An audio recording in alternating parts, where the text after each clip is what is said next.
Okay. Okay, we are live. So I'm gonna do this a little different than last time because I could not stand to hear myself talk. So I made a video, but I'm gonna talk over it and pause. And if anyone has questions, don't hesitate to ask, and we will take them as they come and hopefully get a little bit more discussion. If not, give you something to think about. So like I said, this is going to be a walkthrough of how to create one of our global reports that we have, and hopefully give you some ideas of what's possible and be able to take it and twist it to exactly what you're looking for. So this is the beginning of an animal report. When you first start an animal report, it's going to have days of milk, the ear tag, and the pen. So in this circumstance, I just added owner and lactation group, and then I anonymized them. So that's why it's starting at 4. So once we have this here, this is kind of our ability to our canvas to create the reports that we want and dig into the information to find what we're looking for. So I'm adding the base of it, which is fresh date, and count, which is just 1 for each animal. So when we aggregate things, we can see how many there are. So right here, we do our first grouping by owner, and now we can see the number that are there for each owner. And we do a second grouping with fresh date. So now within each of those farms, we have all the fresh dates.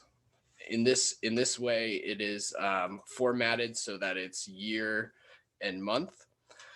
There's a variety of different formats that you can do with this reporting system: relative weeks, week number, the straight date, year, anything like that is possible. But this is the way that I tend to like looking at it.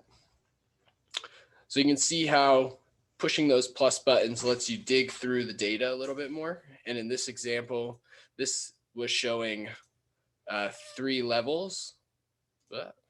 Jumping around a little too much. This one's showing 3 levels. So we have farm B, these fresh dates, and then within this June 2020, we can see by lactation group 1, 2, and 3, how many freshened. And we can do that with any grouping that we have in this reporting system to really let you dive down into that data. If you want to rearrange what order they're in, you just ungroup and regroup in the order that you want. So now it would be farm, then lactation group, and then fresh date. And then you can see how the count changes over time. So that's kind of the basic level. This would be kind of like a basic report, just to know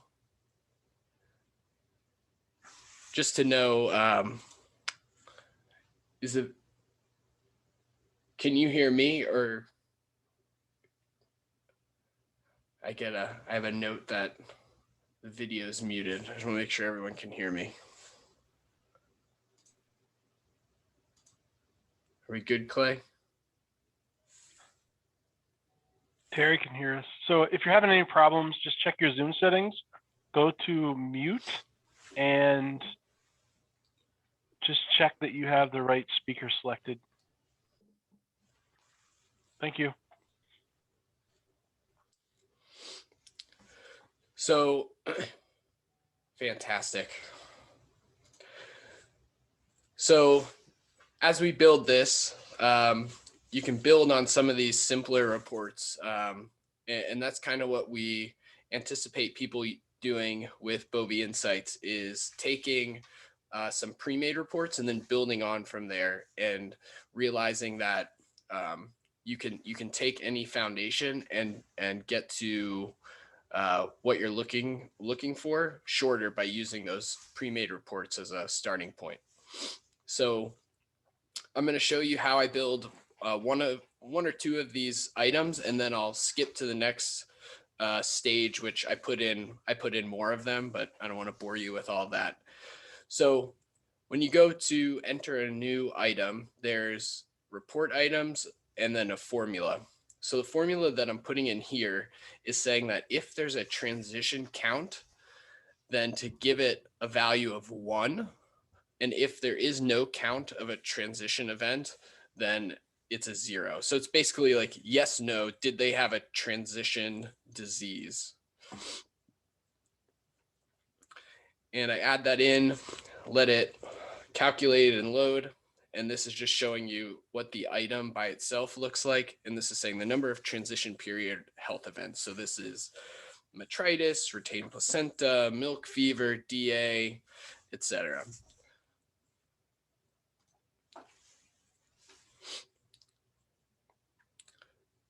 So when that ends up calculating, it'll tell us what percent of animals, depending on how your grouping is, what percent of that grouping had a transition disorder.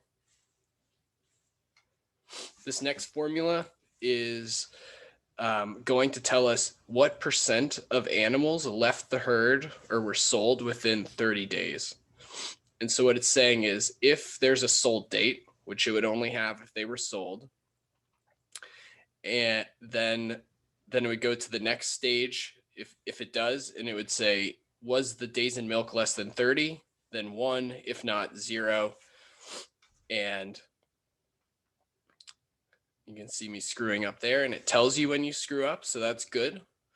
And then you put in that, you put in the column name, whatever it is that you want to name it, that works for you and for your customers, and let that calculate. Then you can choose what aggregation you want to do. So when you have these 1s and 0s, so yes or no things, and you just want to know the percentage, you can do average, which would give you point, like for the transition incidence for the first one, it would be 0.225. But if you do rate, it will put it into the percentage format that's more easily digested. So you can see here that I added in a variety of other metrics. So we have transition disease incidence, sold in 30 days, died within 30 days, sold within 60, died within 60, retained placenta, metritis, milk fever, ketosis, and DA. So it's always great to mention with BoviSync that this report's going to work no matter what farm you're working with. You put this in, the report will populate. The difference is going to be whether or not farms record certain things. So there are some farms that are not going to be very proactive in recording ketosis. And so this report will load, but you got to be sure that the farms are actually recording the thing.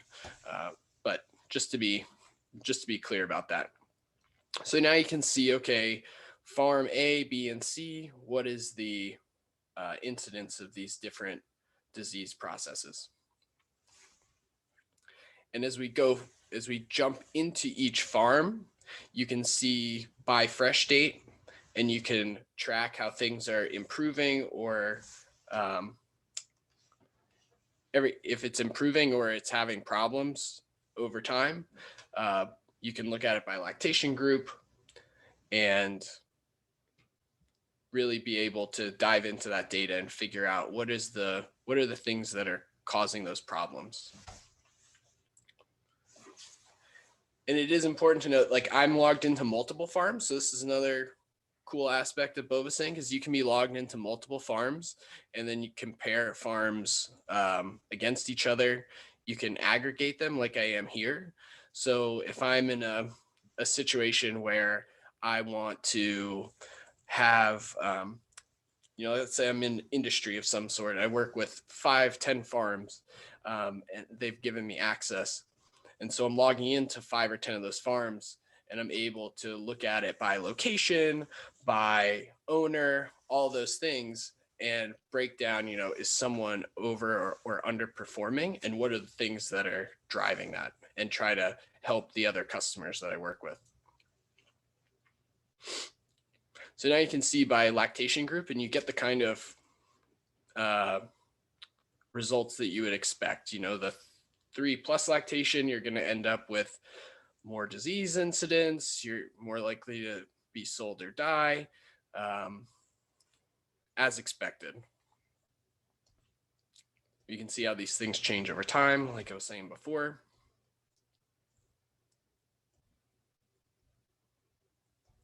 And so this gives you a great snapshot, but it also gives you a great foundation to really dig into things. So this base report is going to tell you a lot about the health of those fresh cows and how to look at it over time. But then we can add in production parameters and reproductive parameters and other downstream consequences or hypothesized consequences of having fresh cow issues and look at how that plays out. So for this example, I'm going to add in a couple of production metrics. So week 4 milk, week 8 milk. What else did I put? First lactation or first test somatic cell count and last test somatic cell count. So we kind of mix and match a few of these things and try to tell if we can parse out any cause and effect correlation, try to just get at what can help dairies perform better, or what things we can see to learn from. So that's what this one shows. A, B, and C, you can see they're very similar. That's because these are several farms that are together and then split up randomly. So you wouldn't expect them to be too different. But if they're real farms, you'd see more difference between these. If you open up a farm and you look at lactation group, and then now I have transition incidents as that third grouping. So what this is saying, this hierarchy is saying, is that in farm B, the second lactation animals, there's 1,400 of them. 1,100 had no transition disease and 295 did. And if we look at the line going down, you can see what the difference is and whether or not they were sold, died. You know, it's obviously much higher chance of getting sold or dying if they have an issue versus if they didn't. But you can also see, you know, week 4 milk, those 295 animals that had an issue are averaging 14 pounds less at 4 weeks and 7 pounds less at 8 weeks. You can also have a little fat to protein ratio difference on first test. Higher somatic cell count at first test.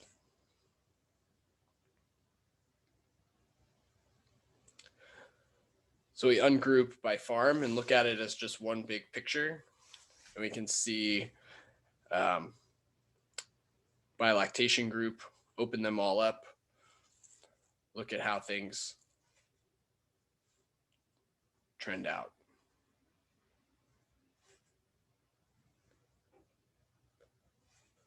So a lot of this is confirming the beliefs that we already have. It's proving what we would expect. I think the next level of this is being able to use our decision making and our experience to try to look at some less obvious things that might be causing performance or health to suffer. So now we're looking at all these animals, transition event, yes or no. We're ungrouping it and then we're rearranging it. So now we're going to do it by lactation group first.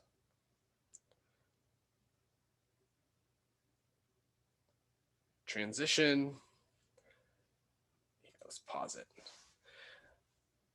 So we can see here, third lactation, 3+ is going to be the one that is most obvious, seeing some of these things. So we can go through and look at, you know, yes or no, big difference in early milk, big difference in first test fat to protein ratio, somatic cell count.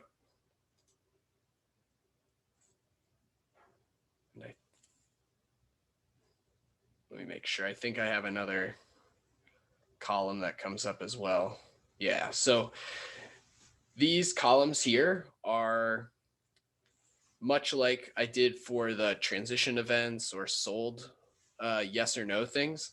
I can create cutoffs for any of the other items that I'm interested in. So I'm able to say, I'm able to create an item that says, if the first test fat to protein ratio is greater than 1.5, then yes. If not, no. Same with the last dry test over 200 or the first test over 200. And you can see that the ones that had transition event, much more likely to have high fat to protein ratio, just expected. Much higher chance that they had high last test somatic cell count, and much higher chance that they had a high first test somatic cell count. So showing that those metabolic disorders early in lactation are related to milk quality and other health things that we, sometimes split up, but are connected. So you can see overall, this is taking out, I think this is taking out first lactation animals, but you can see as it's just grouped for transition event only, what these different rates are, which is interesting.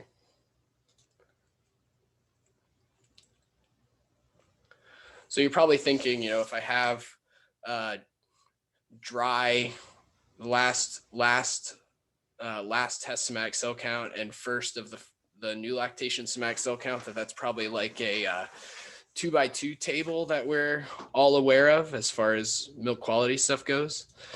And I'll show you what that kind of looks like. So you can do it like this, where you can have kind of two levels of high before dry off and high or low after freshening.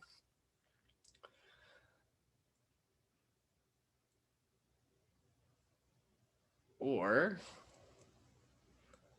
I thought this was a little faster. There we go. So you can group it like that. And when you open it up, you can do it so you can see it like that. Not the best way of looking at it, just with all ones and zeros. So we actually have an item that's already created that's categorizes animals based on the last test and the first. So basically you can see if they're chronic, clean, cured, or new infection, and do all of what we just did, but looking at them through that lens as a single grouping. So you can look at, if animals are chronic, what does that mean? If animals are get clean, does that really mean that they're fine, or does it just mean that they had a low first test, but they still have implications for their performance going forward? And I think that's important, especially because I don't think we give the impact of mastitis as much credit as we should in terms of how much it can mess animals up over the long term.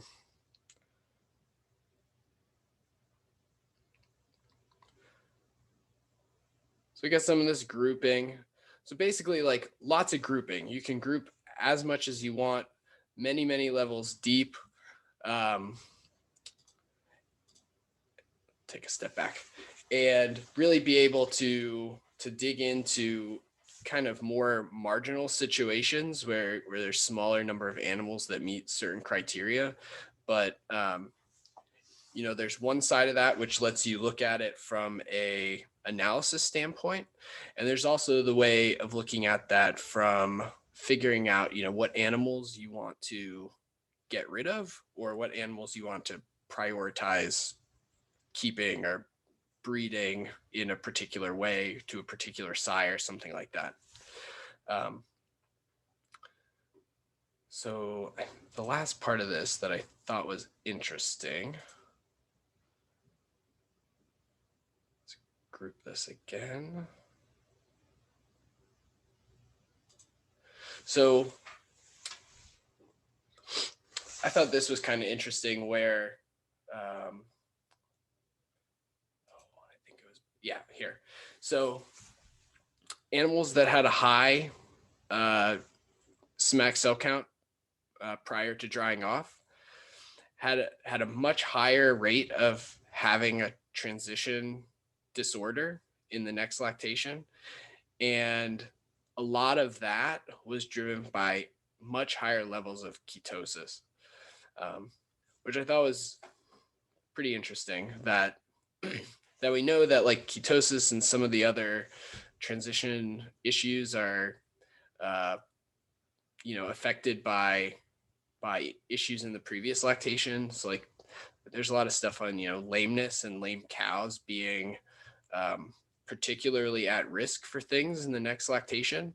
And I think that you could make some of the same logical leaps, that having a cow that was dealing with mastitis, potentially chronic mastitis, has some of the same processes going on, whether it's inflammation, whether it's discomfort, reduced appetite, things like that, that would lead to the start of that next lactation being a little bit more challenging.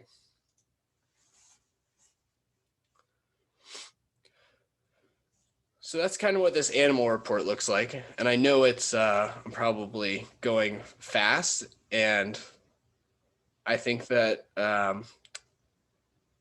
that's okay, because we have some really good documentation that one of our guys, Scott, has put together, that we'll share with you, and some links as well to get started on this, and let you just start to play with it, and like know that we can get a lot of the information that you want in a very straightforward way. But the next level of being able to dig into that data and provide the insights that dairies, I think, want is going to be up to you to try to harness the power. And we're more than happy to be there to help guide you through that. So this next example is an event report. So the difference between the animal and the event report is that each line in an animal report is an animal, and that's not duplicated. Each line in an event report is an event.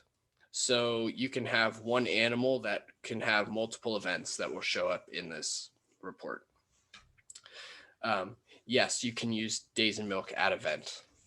I see that question got asked. So when you add items to event reports, I'm not sure if I have this in here, but there'll be the button where you add that item will say add current or add at event for the items that's available.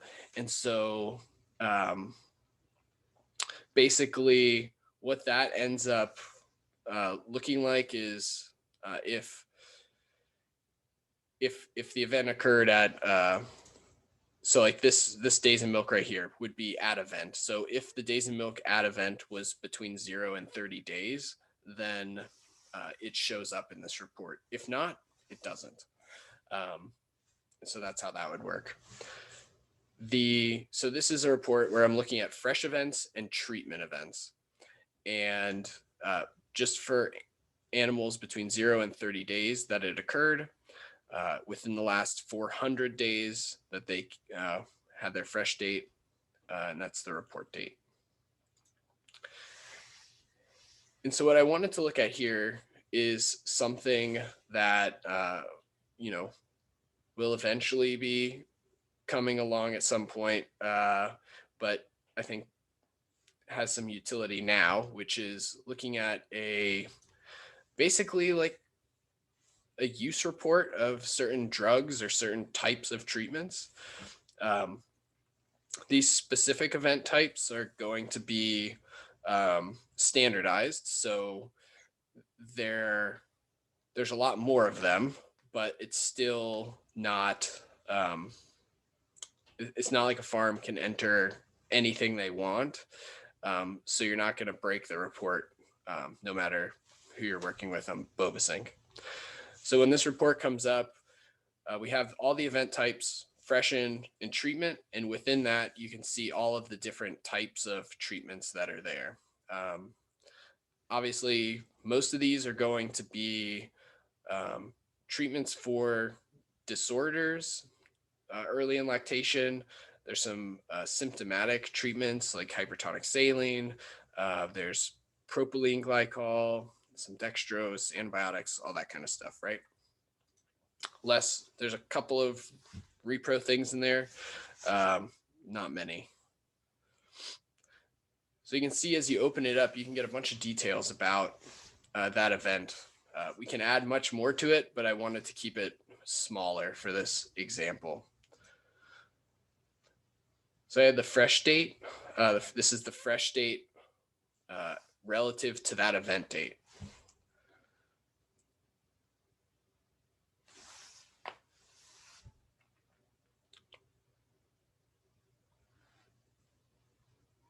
So we're able to group it by owner, just like we did before, and fresh date. And then you can kind of see how we have these columns that I created here that count the different event types that we're looking at. So you can group by the event types themselves to get the raw numbers, but I wanted to have it in a single line so that you can look across and have a understanding of these are the number of animals that freshened in this month.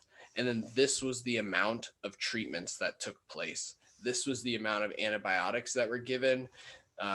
This was the amount of mastitis tubes that were used. So you can have a understanding of kind of like general inventory type information, a little bit of checking whether or not things are generally increasing or decreasing, which you should be able to see from looking at the medical diagnosis. But when you have treatments, you can also set up your protocols and events so that they include a treatment dose, a route, and all that kind of good stuff. So you can actually get into estimating, about how much was used and kind of figure out, is this stuff getting put in? Am I going through way more of a certain drug or treatment that's not making it into BoviSync? And what are my employees doing? Are they definitely recording all this? And kind of look at it from that perspective. So here would be fresh count total treatments. This systemic antibiotics. So basically, I can create a formula that says if this specific event type was exceed, XNL, penicillin, Oxytet, any of those, that it counts as 1, and if not, it's 0. So you can count all of them. And then the same goes for this rounds of antibiotics. So we have event gaps in BoviSync.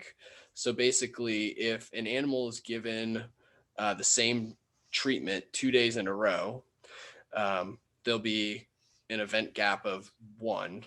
So it'll be one after the other. So if we want to make sure that a mastitis or a metritis event that was recorded on day 5 isn't recorded as another event on day 7, then we would stretch our event gap to a longer time frame. So this is basically saying, like, if they've gone more than 5 days since the last treatment, that counted as a second round. And I did that same for mastitis.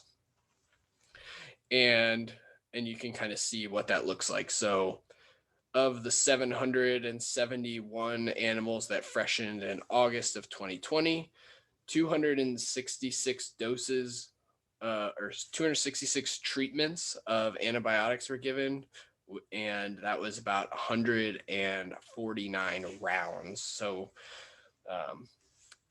basically events, but that's a separate thing. But that's one way of looking at it. Most of this stuff is linked to protocols, which can also be put into these reports, but I didn't do that on purpose. I just wanted to keep it a little simpler. As Clay and everyone else can attest, I'm very much one to maybe go off the deep end on some of these reports. So it takes a lot for me to pare it down. This is what a complicated kind of looking formula would look like. It's just repeating, so it's not too hard, and we're more than happy to help you guys figure out how to put this stuff together and give you some good resources to use. But this is saying, is the event type exceed, and is the event gap greater than 5 days? And then that's the same with mastitis. You just have to specify what the things you're looking for. Now, if I just wanted to have my report only look at those treatments that involved antibiotics and mastitis tubes, what I could do there is filter the entirety of the report. So if we've seen some of the other stuff we've done with Bovi-Insights, this left-hand side is going to be filters that apply to the entire report. And you can add in basically whatever you'd like. Any of the items that you can add to a report, you can filter on. So I add this specific event type and I say contains any of, and then I can just put in my strings of text separated by commas, and it will only return the events that meet that criteria. So you don't even have to enter the full word. Like if like XNL, like there's nothing else that's going to be EXCENE. So I can just cut it off. Spectromast, you don't have to say LC or DC, you're just Spectromast. So you can filter the whole thing on that. And when it refreshes, you'll see that only the treatments that meet that criteria come back. So before, where there were far more treatments than there were freshenings, now it's significantly less, and that this treatment count is going to be the sum of this antibiotic, systemic antibiotics, and the mastitis tubes in this example. So again, you can kind of look at this as a canvas for being able to look at things to help you as a farm or to help your clients, and look at, is percentage of freshenings that were treated with antibiotics a metric that might be worth tracking? I don't necessarily think I've seen that anywhere, but it seems like that would be something that would be indicative of success in the fresh cow department, especially as more and more pressure on reducing drug usage comes down the line. Things like this might be the beginning of creating those metrics and creating those industry understanding of what's normal and what's not, and how can we better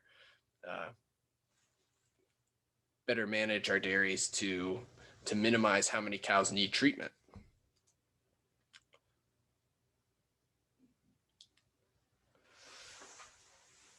So going through there, you can see that you can add a variety of other things to these reports, and really I'm excited as we release this and more people have access to it, to see what everyone comes up with and the things that they find valuable. I know Clay and I would both be glad to see that and get any sort of thoughts or input on what they think. Um, so yeah, that's all I got. I, I talked for a while, which is par for the course. But if anyone has questions, be happy to answer or try. And what you guys think? What are some things that you want to see in the future? Anything like that? I think there's even some interest on feedback, what you guys would like for training or what things you'd like to see from Nick. I don't know if everyone saw it, but there was quite a few questions asked in chat. Yeah, let's go through those. I did answer some of those if you want to break those down or you want to add something, Nick.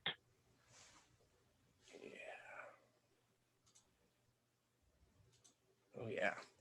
Is there a way to add days yes. As Clay mentioned, days in the close-up can be added to that report. No problem. The only thing is that the farm needs to have the close-up pen marked as close-up pen in the farm settings. So if that is marked, when animals are in there, the value gets added up, how many days they're in there, and we have days in close-up, previous lactation, which would be prior to their current one, lifetime, days in close-up, a bunch of things like that. Which, yeah, we've had some really great reports looking at days in close-up, and obviously everyone here probably is of the same, knows the good and bad about that. So can make really good reports in that regard. Weekly milks. Yes. Clay answered this. It's depending on what is available, but you can do it explicitly, as he mentioned too, with the formulas. So if you wanted to look at just weekly milks coming from test days and just weekly milks coming from meters, you can do it like that as well. Can all this information be graphed? There you go. Clay answered that. It's definitely in the works. I know graphing makes for visualizing all this stuff a lot easier. And it is not lost on us that it is an important feature that's going to be part of the platform going forward. We at BoviSync think that the reporting changes that we've made are big enough and useful enough to have everyone have access to it now, and hopefully bear with us while the graphing is not fully integrated yet, but it will be. I think one of the things that was very powerful and underutilized in the old system was some of the graphing ability, and I'm happy to share a link here in the chat that kind of shows that. So if there's something specific that you would like to try to visualize now, we can get pretty close to it generally. So just give us a challenge. Let's see. Exported. So the exports are in CSV and PDF. The exports are going to be in whatever layout you have the report in when you export it. So like right now, if you have it aggregated by farm and you just have those 3 lines, the CSV is going to be just those 3 lines. If you want everything exported, then I would undo all the groupings and export it like that. And then you can do all of, you can do whatever else you wanted in Excel, in R, in SAS, whatever you wanted to analyze things in can be done in that way. The other side of that is also, as we didn't show it here, and maybe it's worth a separate webinar, is the reports can be saved, and when you save the reports, you have the ability to have them be set up for automatic downloads once you have a data client installed, and that gives a couple of other formats. So you can do it as a CSV, a PDF, text, and a JSON file, which can be then pulled into other software or dashboarding platforms, anything like that, which we've done a fair amount of. So if, part of what I am doing here at BoviSync is working with groups and dairies to work on stuff like that, to pull it into some other platforms that maybe certain groups want to work with, like Power BI, or making some Excel things that can answer some questions for you. Will the links and doc be sent an email? Yes. Peter, who's this guy? Yes, you can record BHB results, and yes, we can include it in a report to look at risk cows. And yes, we can do it with first test fats for sure.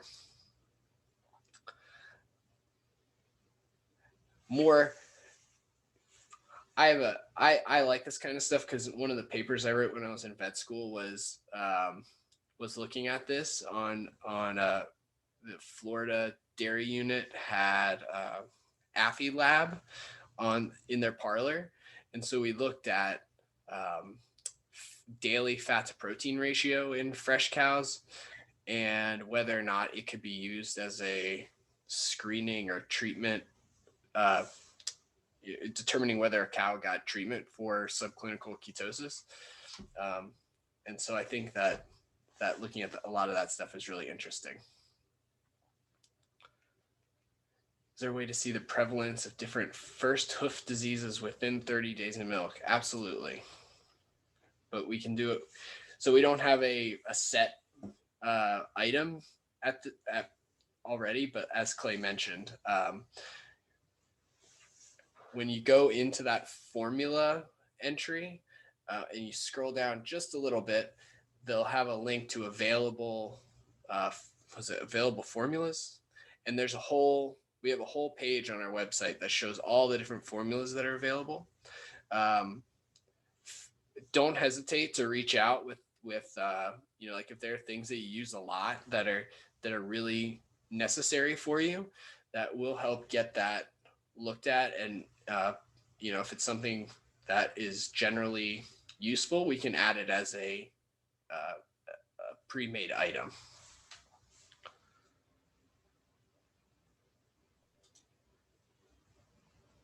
Okay, to avoid confusion with the gaps, can we create different events like new mastitis and repeat? Yeah, so basically what Clay said is, each time it's going to be put in the same way. So you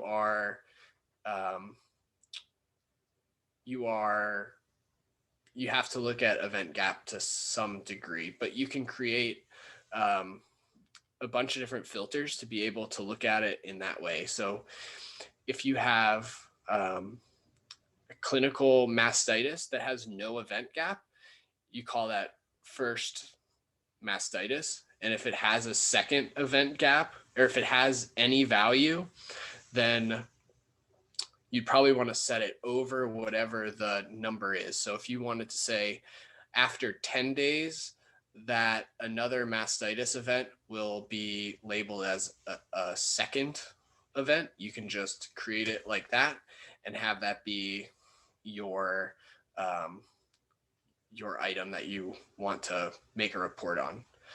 Can we enter a score of mastitis and culture? You can use event notes.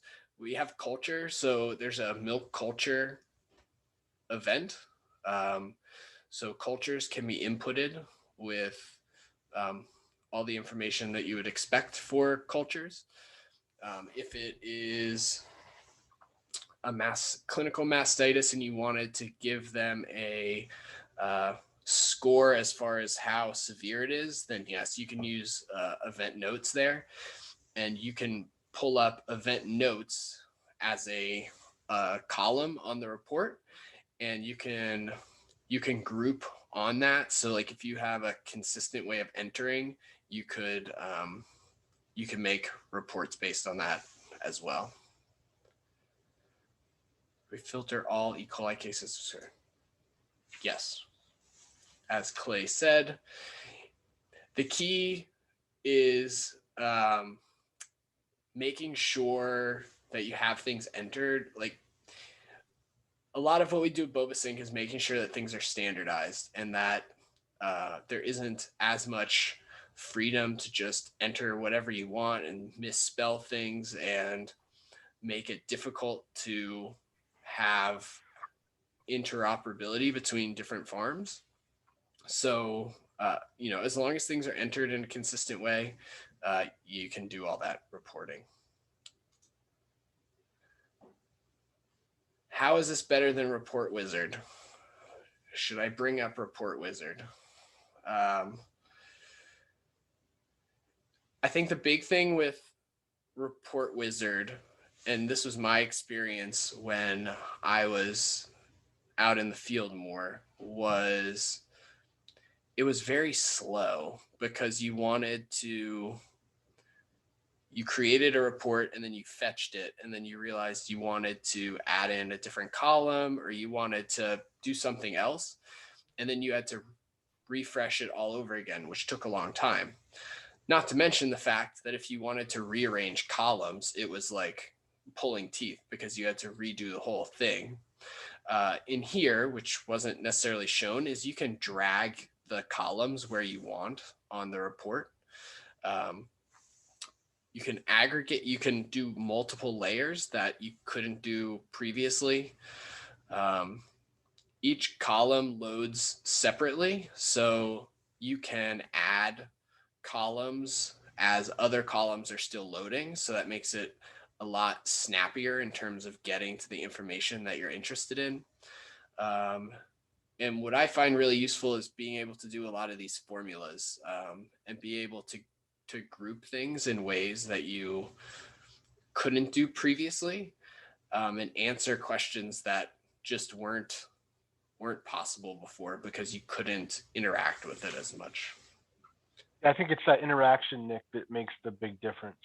Yeah. I think I have a much better experience personally when I use these reports as I add different items and come up with questions as I'm looking at data. I can get this immediate response and I don't need to lose my place. And I think that's the difference. And we didn't touch on it here because it's not a finished product, but as far as the charting and visualizations will eventually be fully available, all that stuff changes on the fly with what you're doing in your report. So as you change your grouping, you can just pick and choose what things you want to have graphed, and it's going to be a lot more seamless than it is with the older system.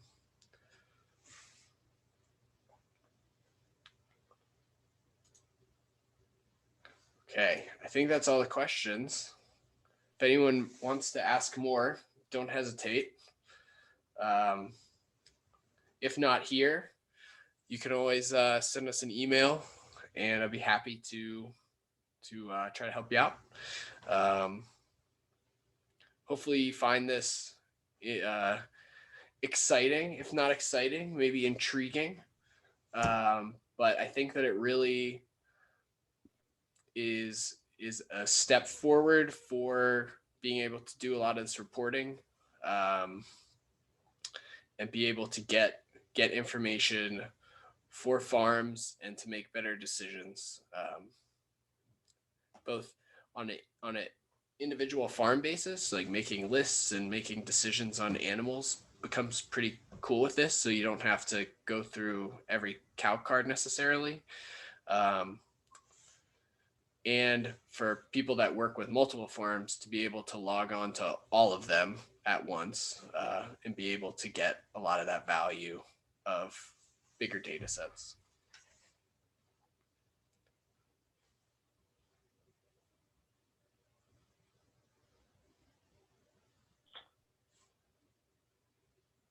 Awesome.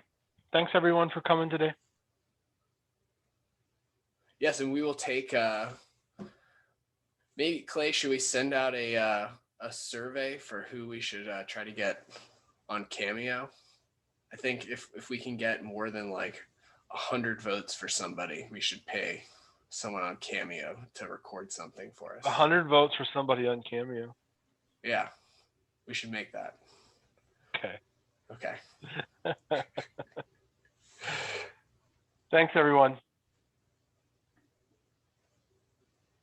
You're welcome, Tara.